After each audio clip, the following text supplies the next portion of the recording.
Olha, vamos falar a respeito das mudanças no orçamento que podem afetar pastas estratégicas da Prefeitura de Teresina. Hoje a Lídia Brito traz informações para a gente a respeito desse assunto. Né, Lídia? Você conversou, inclusive, com o prefeito da nossa capital? O prefeito Dr. Pessoa, Joelson, falou sobre a análise, né, que vai ser feita aí com base nessas mudanças que os vereadores provocaram no texto do orçamento. O prefeito Dr. Pessoa pode sancionar ou vetar, né, essas mudanças na íntegra ou parte dessas mudanças. E hoje o prefeito Dr. Pessoa falou sobre o assunto. Vamos acompanhar. Um dia após a votação do orçamento pela Câmara de Vereadores, o prefeito Dr. Pessoa afirma que ainda não analisou o impacto do remanejamento feito pelos parlamentares no projeto encaminhado pela Prefeitura. Do orçamento, no valor de 4,5 bilhões, os vereadores aprovaram o remanejamento de 134 milhões. O prefeito Dr. Pessoa tem o poder de vetar as alterações que foram feitas pelos vereadores no projeto do orçamento, mas um possível veto retorna à Câmara e, se não houver diálogo, poderá ser derrubado pelo plenário. A Câmara Municipal de Teresina ainda não enviou para o prefeito. Portanto, eu responder uma coisa que eu não tenho conhecimento, a hora não é oportuna. As mudanças afetam pastas estratégicas da Prefeitura, como a ETURB e a Secretaria de Governo. Foram remanejados recursos da Secretaria de Governo para o Fundo Municipal de Saúde e da ETURB para a ECTrans, além de 32 milhões da Sencasp para pastas como Educação, Esporte, Secretaria de Desenvolvimento Econômico, Juventude e Secretaria de Economia Solidária. Os vereadores também aprovaram o remanejamento da comunicação para a SAAD Rural, a Secretaria de Desenvolvimento Agropecuário e a SAAD Sudeste. Diante da reação dos vereadores, o prefeito Dr. Pessoa mostra abertura ao diálogo com a Câmara. Os poderes são independentes, devam andar harmônico. Se tiver um olhar de harmonia, sem dúvida nenhuma, a gente não tomará nenhuma decisão, a não ser a decisão de aprovação. Se tiver desencarrilhado alguma coisa, quando eu tomar conhecimento, eu lhe dou a resposta mais precisa. Com certeza, eu tomarei decisão. Eu sou um homem de decisão, sou um homem de diálogo, não vai cessar diálogo com o prefeito de Teresina. O prefeito já terá outra prova para a base aliada até o recesso parlamentar. Ele deverá encaminhar na próxima semana o projeto de reforma administrativa. Entre essas coisas tem alguma junção de secretaria, ou seja, se junta, exclui uma e potencializa a outra. E isso nós estamos fazendo. Mas no campo mais periférico, mais distante da coisa da administração mais central, temos outras mexidas aqui antes do Natal, daqui para o dia 15 ou 20 de dezembro, irá acontecer ou irão acontecer. Nós estamos recebendo aqui no estúdio o secretário de Planejamento do município, o ministro João Henrique Souza, que vai conversar conosco a respeito deste assunto, do orçamento e outros temas também que nós vamos tratar aqui no Jornal do Piauí. Seja bem-vindo, ministro. Boa tarde. Boa tarde, meu querido. Boa tarde, Lídia. Boa tarde, Arivaldo. Boa tarde, ministro. Bom, o senhor acompanhou muito perto, né, todas essas questões. O senhor esteve, inclusive, ontem na Câmara para tratar de empréstimos, mas também viu o andamento ali, ainda que na região, ali na Câmara, dessas discussões do orçamento. A Prefeitura tem um desafio importante agora, o de ajustar esse diálogo com a Câmara de Vereadores? Eu acho que ajustar diálogo é sempre uma perspectiva necessária. O nosso prefeito, Dr. Pessoa, acabou de dizer que é um homem de diálogo e que busca solucionar os problemas através de conversa, né? E todos nós da Prefeitura estamos dispostos a fazer isso, a seguir as orientações do prefeito, naturalmente conversando com os senhores e as senhoras vereadoras. Então, eu acho que conversar não faz mal, pelo contrário, faz muito bem. Uhum. Lídia? E, ministro, como é que a Prefeitura avaliou o resultado da votação de ontem, né? Apenas 4 vereadores, contando com o líder Antônio José Lira, votaram aí contra as emendas. Essas emendas fazem alterações importantes, como essa questão do remanejamento, reduz aí essa capacidade de remanejamento da prefeitura. Já deu para analisar o impacto dessas medidas?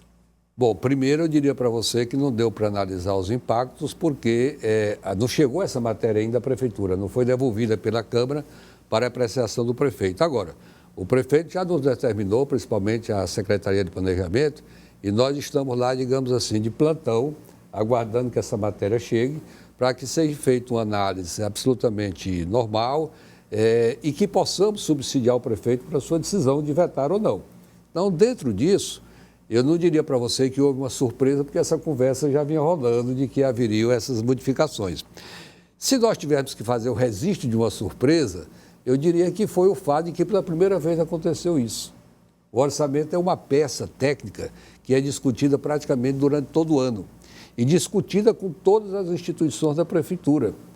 Ela é trabalhada sabendo o que aquela pasta vai fazer, qual é a possibilidade de recurso que ela precisa, se ela vai continuar, até porque o prefeito anunciou a reforma administrativa e nós temos ideia do que vai ser, o que não vai ser. Então, evidentemente, você não vai turbinar uma pasta que eventualmente vai desaparecer, porque depois esse recurso teria que ser remanejado. Então, esse trabalho é um trabalho eminentemente técnico. É evidente que quando você modifica isso e num valor significativo, essa modificação atrapalha a operação da estrutura administrativa da prefeitura. Lógico que atrapalha. Por quê? Porque aquilo não foi feito de oitiva, aquilo foi feito de forma muito estudada e muito técnica. Agora, por outro lado, nós reconhecemos que é um direito dos senhores e das senhoras vereadoras de emendar o orçamento. Esse direito é um direito constitucional, eles têm todo o direito de fazer isso, da mesma forma que o prefeito tem o direito de votar, devolver e eles apreciarem o veto. Não é? Então, tudo isso eu considero dentro da estrutura normal. Agora, a surpresa é porque não consta da história da prefeitura em nenhum momento que o orçamento enviado pelo Executivo tenha sido alterado pelo Legislativo, de forma substancial. Aqui e ali alguma coisinha tudo bem, mas de forma substancial, especialmente com relação à discricionariedade do prefeito de remanejar recursos no valor de 35% que eles reduziram para 10%, você inviabiliza a administração. Esse é um ponto nevrálgico. Esse é um ponto que realmente não dá para subsistir. Inviabiliza a administração. Eu digo que sim, viu, Joedes? Porque, na realidade, essa história de remanejamento de recursos, ela existe por quê? Porque você foca numa determinada situação, numa determinada obra. As circunstâncias levam a que você precise de recursos para outra, até por questões emergenciais, por questões de necessidade social. Então, quando isso ocorre, compete ao chefe do Executivo fazer a alteração. Tira então daqui e coloca aqui. Se ele é pautado nesse critério dele, qual é o sentido da administração? Se for uma poda de prerrogativa, digamos assim? Eu diria que sim. Por quê? Porque você fica muito apertado. Eu ouvi alguém dizer, e até ontem na conversa que tive, aliás, uma conversa de excelente nível que tive ontem com os vereadores, passamos 3 horas conversando no plenário sobre empréstimo e o orçamento também foi tratado rapidamente. Foi preciso até que alguém lá dissesse, vamos voltar para a questão do empréstimo, nós estamos em orçamento, o objetivo aqui da audiência é o empréstimo, que eu também fiz uma demonstração absolutamente detalhada do que é, do quais são os objetivos, de como foi conseguido isso. É o primeiro empréstimo que a Prefeitura faz na administração do prefeito Dr. Pessoa, ou seja, com 2 anos de administração, é a primeira vez que nós somos o banco. E por que fomos só agora? Porque a Prefeitura fechou em 2020, e aqui eu não faço nenhum julgamento de mérito, faço apenas o registro, fechou com déficit. Em consequência disso, nós descemos da letra C para a letra B. Né?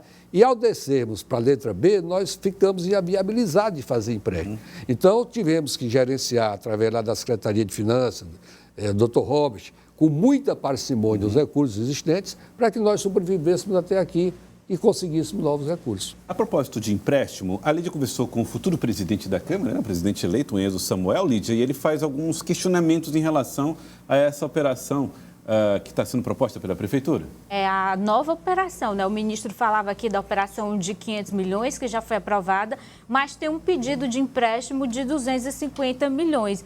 E os vereadores, ministro, questionam aí a possibilidade de parte desse recurso ser destinado para uma espécie de fundo para gerir o transporte público aqui na capital. Vamos acompanhar o que disse o Samuel. Primeiro, eu ia dizer que eu fiquei um pouco preocupado. Você fazer um empréstimo para criar um fundo de transporte é a mesma coisa que você falar que você vai fazer um empréstimo para criar uma poupança. Você está criando uma poupança pagando juros sobre o empréstimo. Então, nós vamos criar um fundo pagando juros sobre esse empréstimo. Primeiro, dizer que o sistema de transporte ele já tem um fundo, que é o Funtran. Como é que funciona esse Funtran? Primeiro, o sistema, se ele tiver a alta capacidade de se pagar, tudo aquilo que houver em excesso, ele vai para o fundo de transporte. Hoje, infelizmente, o sistema ele não tem a capacidade de auto se pagar. Então, não existe dinheiro no fundo. Agora, falasse em pegar um empréstimo, pagar juros e criar um fundo para um transporte, confesso que eu nunca vi. Eu acho que a gente precisa debater isso, né, com mais calma, com mais tranquilidade, até mesmo porque ontem, quando foi aprovado o orçamento, quando se falava em remanejamento de 80 milhões, disseram que a S3 não precisava, e como é que agora está precisando de 150 milhões? Eu acho que essa fala vai ter que ser explicada. Aí, secretário, questionamento feito por Enzo Samuel na reportagem com Lídia Brito. Bom, eu acho que o vereador Enzo, futuro presidente da Câmara, tem todo o direito de fazer esse levantamento, esse questionamento. O que eu quero dizer é o seguinte: primeiro, da onde vem o tal dos 150 milhões? Se vier, porque nós estamos propondo ainda um empréstimo, né? Então, nós estamos propondo, o doutor Pessoa esteve em Brasília e conversou com o presidente do BRB. E também, até no mesmo dia, fizemos uma visita de cortesia ao governador Ibanez, que é nosso conterrâneo. Bom, bem, nessas conversas, o que as pessoas talvez não estejam lembrando é que muito recentemente, eu diria que tem 4, 5 meses, o BRB fez uma operação de crédito para o governo do estado do Piauí, no valor de quanto? 500 milhões de reais. Operação idêntica a essa que o município fez. É evidente que estado é estado, município é município, aqui é a capital. Não é? Muito bem, então, feito isso, houve uma demonstração por parte do BRB de que poderia também ser feita uma operação com Teresina. Então, medido que 500 milhões foi feito para o estado, a prefeitura só necessita metade, 250, não é? E isso está sob análise. Nós não sabemos, a princípio, nem se serão liberados todos os 250.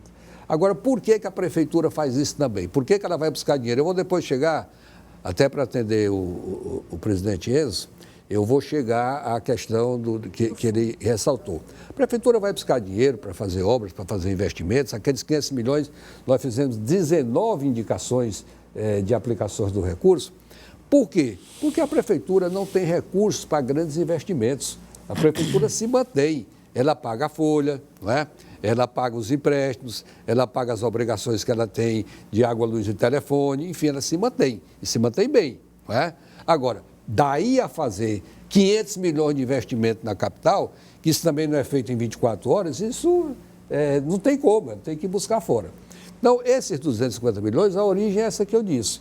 Naqueles 250 milhões, né, como nos 500 nós já tínhamos atingido a estrutura ou portfólio de obras previstas para a prefeitura, o doutor Pessoa fez um questionamento e conversou conosco do planejamento, com a estrutura do planejamento, com as finanças. E me diga uma coisa: se nós tivermos aqui, de repente, um caos na estrutura de transporte, nós teremos como conversar, a prefeitura tem como tomar alguma atitude, seja ela qual for, com recursos. Por quê?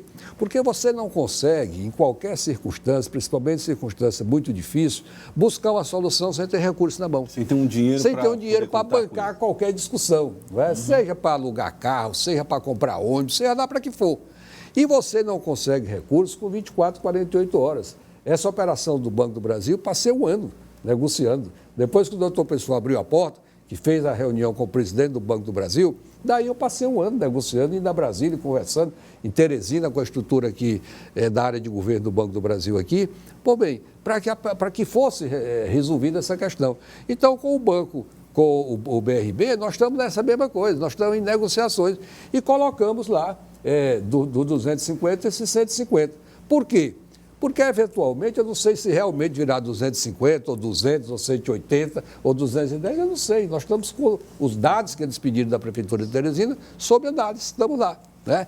Mas eu diria para o vereador Enzo, né, de que a busca dessa estrutura é uma estrutura para, eventualmente, ter uma situação de risco. Se não tiver, que nós não queremos nem que esteja, esse recurso automaticamente será dirigido a outras áreas que a cidade precisa, a outras obras que a cidade precisa. Daí porque nós fizemos ontem a demonstração para os senhores e senhoras vereadores de que no projeto de lei nós não incluímos as obras. Por quê? Porque se eu colocar na lei, por exemplo, que eu vou fazer o Hospital da Mulher, como está lá nos 500 milhões, doutor Pessoa quer fazer o Hospital da Mulher, aí bota lá 50 milhões para o Hospital da Mulher, e eu boto isso na lei. Se amanhã, e o doutor Pessoa está buscando isso, inclusive teve uma audiência já com o senador Marcelo Castro. Se eventualmente o senador Marcelo Castro conseguir alocar 50 milhões para construir o hospital, automaticamente esses 50 milhões poderão ir para outras obras na capital. Se eu amarrar na lei, eu não posso fazer outra coisa. Eu teria que devolver ao Banco do Brasil e não utilizar, porque a lei mandava que eu tinha que fazer o Hospital da Mulher. Então, por conta disso, é que ontem eu fiz todos os detalhamentos de obra, de circunstâncias, e tenho a sensação, eu saí com a sensação, de que após essas 3 horas de conversas com os senhores vereadores no plenário da Câmara Municipal, nós saímos bem entendidos com relação a esse assunto. Né? Eu acho que questionamentos sempre haverão de ter, mas eu senti que eles ficaram satisfeitos, e as senhoras vereadoras ficaram satisfeitas com as exposições que foram feitas e os detalhamentos que ali foram feitos. Agora, ministro, o senhor falava do impacto dessas medidas, o senhor chegou a falar que isso nunca aconteceu, né? Uma mudança tão profunda num orçamento da prefeitura. O senhor vê aí um viés político tendo um peso maior na votação de uma questão estritamente administrativa, um descontentamento político? Bom, eu não sei dizer para você se há um descontentamento político, né? Pode até ser que sim. Agora, que naturalmente não é um procedimento dentro das estruturas normais de apreciação de orçamento pela Câmara, não é, porque nunca foi assim. Agora, repito, é um direito dos senhores vereadores, não há, pode até haver um desconforto, digamos assim, mas não há nenhum constrangimento, porque é um direito, eles não estão exacerbando nenhuma coisa além do direito deles fazerem isso. Mas assim, complementando a pergunta da Lídia, foram 17 nomes de vereadores que a gente imaginava e calculava que votariam com a prefeitura, e votaram contra uma coisa, como o mesmo disse, básica, que seria o orçamento. Não houve aí um erro de diálogo? E se houve, onde aconteceu?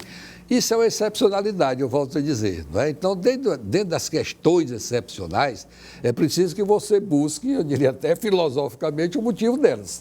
Não é? Mas se o motivo é político, se o motivo é descontentamento mesmo pelo orçamento, que devia premiar outras áreas que não foram premiadas no entendimento deles. Não é? Então, a gente está buscando isso. Tanto é que eu quero, juntamente com a equipe da Semplan, fazer uma análise minuciosa de como foram feitas as alterações para a gente chegar e buscar o porquê disso e voltar a dialogar, inclusive, com os vereadores que fizeram as indicações, saber o que aconteceu. O senhor é da área técnica, planejamento, mas é um político com grande atuação dentro e fora do Estado até.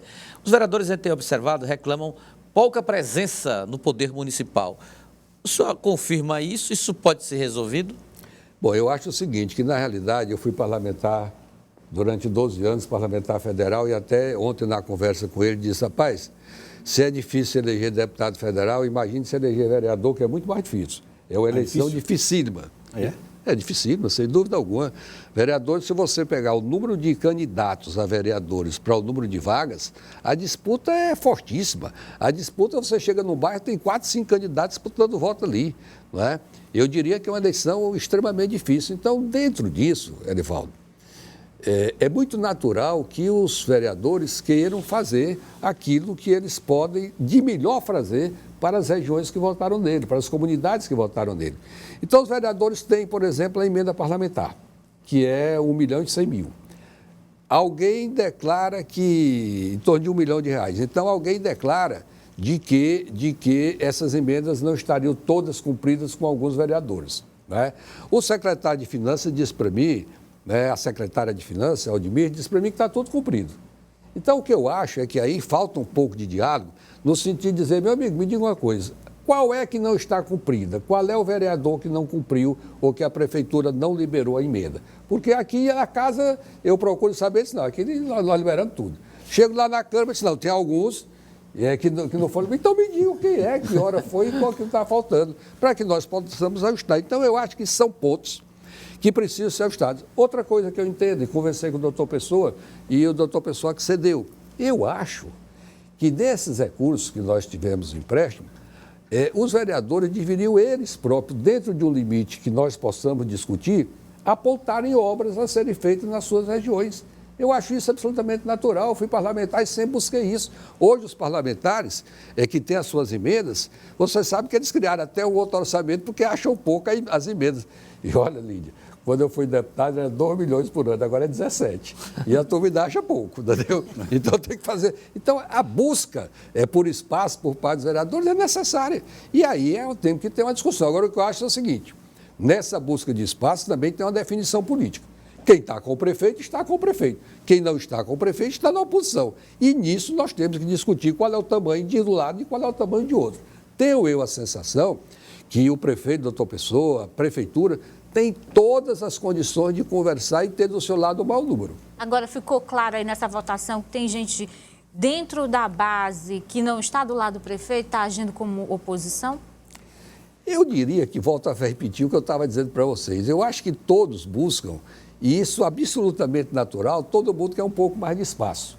Um espaço para fazer obras, um espaço para indicar algumas pessoas que eles entendem que são importantes para a administração, não é? Então, essa busca de espaço, ela tem que ser, talvez, um pouco melhor gerenciada. Agora, definido os lados. Isso aí é uma coisa que a gente sempre tem que definir. A fidelidade. Isso você tem que definir em política. Você não pode, por exemplo, ter algum espaço na prefeitura e, eventualmente, eu sou contra o prefeito. Isso vai ser cobrado agora? Mas tem que ser, nós temos que ajustar isso. Agora, você não pode cobrar também se você, eventualmente, não conversou e não tratou de qual é esse espaço. Não estabeleceu. Então, eu acho que isso deve ser buscado. Eu acho que é um direito, que eu diria assim, dos vereadores também de participarem da administração do Executivo. Agora, lembrando sempre que o Executivo está lá para executar e o Legislativo está para legislar e fiscalizar. Então, nós temos que respeitar também a área de cada um. Por isso é que nós respeitamos o que eles fizeram. Respeitamos no sentido de que é um direito, eles têm direito a fazer isso. Agora, temos também toda a estrutura para dizer que fizeram, mas nós não concordamos. É um direito também nosso da Prefeitura e do Executivo. Lídia. E, ministro, então quem vai fazer esse diálogo, essa articulação política? Lá na Câmara até a oposição cobra. Quem é o articulador político da Prefeitura? Eu acho que o melhor articulador político da Prefeitura chama-se Dr. José Pessoa Leal. Ele vai assumir esse Eu acho que tem que assumir, nós estamos lá para auxiliá-lo. Mas ele é quem tem que definir, ele é quem define, ele é o prefeito eleito da capital. Então, nessa circunstância, ele é que dá o tom. Está faltando. Por exemplo, o que eu disse para vocês, quando ele, por exemplo, faz uma conversa com o presidente do Banco do Brasil, ele faz ali a conversa institucional e abertura. Daí para frente não é o prefeito que vai estar toda semana, todo mês, de 15 em 15 dias no Banco do Brasil. Somos nós que somos seus auxiliares. Então, aqui, Joelson, não é diferente, não. Ele dá abertura, ele diz, olha, aqui é assim. E a partir daí ele determina, bom, eu quero que o João Henrique ajude nisso, eu quero que o André ajude, eu quero que o Robert ajude, e cada um vai fazer a sua área. Eu, por exemplo, tenho certeza, todos nós que o auxiliamos, estamos totalmente à sua disposição. Mas o tom, a conversa, tem que ser iniciada por ele. A mudança na estrutura administrativa pode chegar à Câmara ainda este ano, conforme o prefeito sugeriu agora há pouco na entrevista à Lídia? Eu diria para você, Edivaldo, que para você fazer também uma mudança administrativa, isso requer muito estudo. Não é? Por quê? Porque tem a parte técnica, aonde significa dizer o seguinte, olha, o orçamento dessa pasta aqui vai deixar de existir porque vai para outra, essa pasta vai deixar. E tem a parte política. Pode fazer, pode tirar, convém tirar, isso não vai criar um desconforto político que pode nos criar problema na prefeitura e até prejudicar alguma ação da prefeitura. Então, essa avaliação, em última instância, também tem que ser feita pelo prefeito. Essa história de você ser chefe de executivo, dirigir alguma coisa, ela tem os ônus e tem os bônus, não é? E aí não adianta, porque a decisão de alguém que está num cargo executivo, seja ele privado ou público, ela é muito solitária. Aqui você pode, o doutor Jesus aí pode ouvir a opinião do Joelson, da Lídia, a do Elivaldo, a de tantos quantos aqui estejam, mas a decisão tem que ser dele, final. Então ele é que tem que dizer, bom, dentre todas as opiniões que eu ouvi, eu agora vou decidir assim, entendeu? Então, nessas circunstâncias, a grande liderança, a pessoa que vai ter que dar o tom é Dr. José Pessoa Leal. Quero agradecer, ministro. Obrigado pela participação aqui com a gente. Secretário de Planejamento de Teresina, João Henrique Souza. Muito obrigado pela participação. Obrigado aos senhores e à senhora.